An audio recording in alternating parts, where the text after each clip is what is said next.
जय हनुमान ज्ञान गुण सागर, जय कपिस्ते लोक उजागर, रामदूत अतुलित बलधामा, अंजनी पुत्र पवन सुत नामा। हे सूरज भगवान, हमारा पटीदार सरवा के गेहूं खेते में धनक जाओ, घाम से जड़ जाओ, आग लाग जाओ, बिजली गिर जाओ, बाकी हमार गेहूं ये सूरज भगवान खूब बढ़िया गोल गोल बर बर छोहारा खानी निकले। हे सूरज भगवान। बाप रे, हमार बाप सर भोरे भोरे उठ के पूजा पाठ करत, अब हमारा के जगाई वही का चल गेहूं के खेत में गेहूं काटे के बा। लाड़े जो है हमार गेहूं काटे, यही में दमी कास के सूझ जाता नहीं। सूरज देव, हे तुलसी माई, हम बचपन से पूजा करेनी आ रोज बस एक गो निहोरा करेनी कि हमार घर दुआर अन्न धन सोना चांदी हीरा मोती से भर दे, हमार पटीदार सरवा के कंगाल कर दे, हमार दोनों बेटा के कामयाब कर दिए तुलसी जी।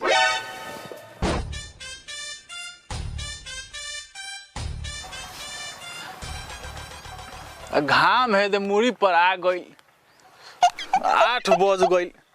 इस सरवा दोनों के दोनों कहाँ बरसन?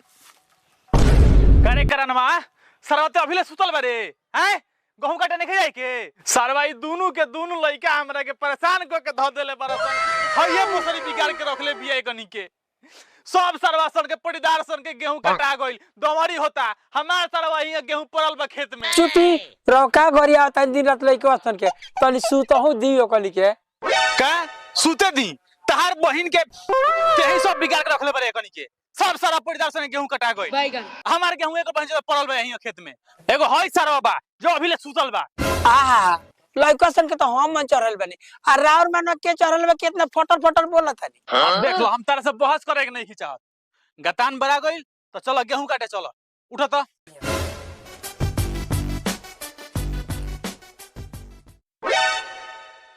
अरे सलाम, हम तो हीरो बन गनी, हमार हीरोइन त्रिशाकर मधुबारी ये मधु। अरे कहाँ जातो रे, ये करे जा एगो चुमा दो ना ये मधु।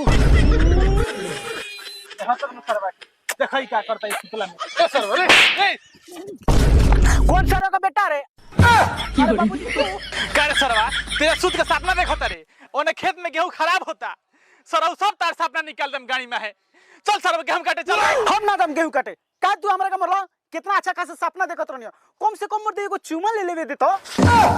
जोरे सरवा कुत्ता, ते कबो ना सुधरबे। एगो हमारा बारका बेटा के देख, 5 बजे से चल गइल बा खेत में गेहूं काटे, अभी ले गेहूं काटता रे। एगो ते बड़े सरवा के सूत के सपना देखता रे। बाप रे बाप, एगो तार बड़का बेटा बड़का बुद्धि से के का उखाड़ ले बा।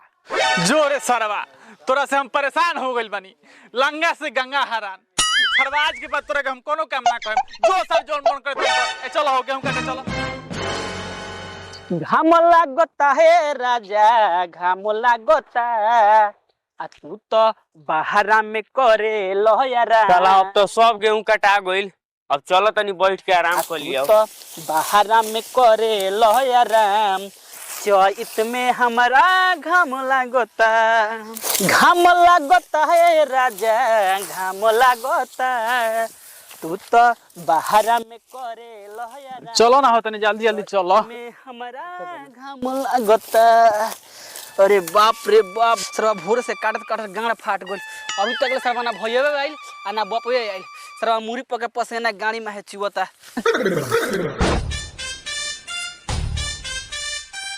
का रे सरवा, भोरे से आइल बारे, अभी ले झाड़ भूर कटले बारे गेहूं। बताओ सर, पटीदार हो अपन पूरा गेहूं काट देलस।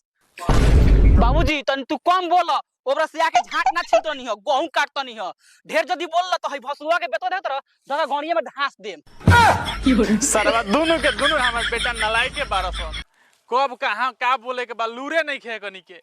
एगो सरवा बा तो उ सपना देखता, एगो हई सरवा बा हमरा गाड़ी में हसुआ के बेट धासता। सुनो न बाबू, तनी बात कम भूली आवो। तू तो खेतवा में आ गल हुआ, छोटका काहे ना खेत में, उ का घर रह के गान मरवा बता।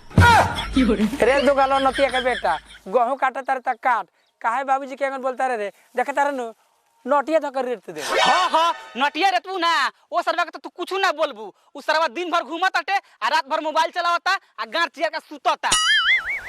देखो तो सरवा किंग बोलता बे, हौ देखा था पटीदार के उ सरवा अपन सब गेहूं काट ले बा अब ओदे सरिया के बांधत आबे एगो हमार गेहूं सर अब यहीं के पड़ल रे सर पटदार अपने में माई बहन कइले बड़ा तन तो करसन हमरा से लगल नु तो हंसुआवे से काट दे बाबूजी हई सरवा पर्दार तारा के कहता काटे के मार सरवा के से नाच तन के अकेले ही देख ले